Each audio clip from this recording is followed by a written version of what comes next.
Olá, jovens, aqui é a professora Deis Lima de Física e nós vamos com dicas para o Enem. Nosso assunto, ótica. Dentro de ótica, nós vamos abordar agora a refração luminosa, que é um conteúdo que vem caindo no Enem devido à sua aplicabilidade cotidiana, tá certo? Refração da luz, pessoal, é simplesmente quando a luz ela atravessa de um meio material para o outro. Quando ocorre isso, nós temos a refração luminosa. Mas nós também não podemos esquecer que toda refração também é acompanhada de uma reflexão. O que significa isso? Simples. Parte da luz vai refratar, ou seja, vai atravessar de um meio para o outro, e a outra parte vai ser refletida, voltando para o meio original. Como vocês podem perceber, nós temos algumas particularidades. Quando a luz ela atravessa de um meio para o outro, o meio ele fornece uma certa dificuldade à passagem dessa luz. Essa dificuldade da passagem da luz, dentro desse meio, nós chamamos de índice de refração, tá certo? Cada material tem um índice de refração diferente, sendo que o do ar, que é o mais popular, vale 1. Como é que eu posso medir esse índice de refração chamado de absoluto? Simplesmente pela razão de C e V, ou seja, a velocidade da luz e velocidade da luz no meio. Outras particularidades, pessoal, que eu posso ter com a refração luminosa. Devido a essa mudança de um meio para o outro, o raio ele vai se comportar de maneiras singulares. Como assim? Como eu posso fazer essa medida desse comportamento? Primeiro, eu vou traçar uma reta normal à superfície. Essa reta normal à superfície é simplesmente uma reta imaginária que ela é perpendicular à superfície, forma um ângulo de 90. Então, o que vai acontecer? Vocês podem perceber aqui nessa primeira figura, o raio de luz vem, refrata, correto? E parte dele reflete. Vocês podem perceber que quando nessa primeira figura aqui eu tenho o índice de refração menor para o maior, o ângulo do meu raio refratado ele vai se aproximar da reta normal.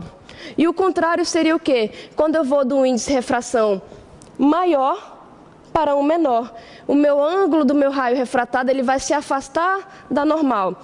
Lembrando, pessoal, que tanto o ângulo quanto a velocidade, quando a luz ela refrata de meio para o outro, mudam, mas a frequência permanece constante. E isso ninguém pode mudar, tá certo?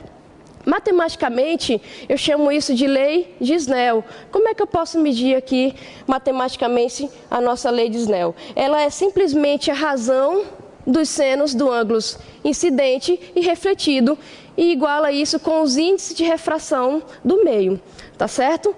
Então, aqui o mais comum de você ver nos livros, na internet, principalmente, todas as questões que vocês forem fazer, é esse enunciado aqui embaixo, tá certo? Mas nós podemos fazer vários tipos de manipulação, tá? Agora nós vamos ver isso no exemplo aplicável. Veja só, imagine essa seguinte situação aqui. Eu tenho um dispositivo capaz de medir a qualidade da gasolina. Em condições normais, eu tenho o seguinte, que a razão entre o seno do ângulo incidido sobre o seno do ângulo refratado é igual a 1,4. Ou seja, o que isso significa? Se eu tenho uma razão diferente dessa, eu vou ter uma gasolina adulterada. E nesse exemplo aqui, imagine também que em uma fiscalização rotineira, essa razão do seno do ângulo incidido com o refratado deu 1,9. Como é que eu posso explicar o comportamento desse raio refratado aqui, utilizando a lei de Snell?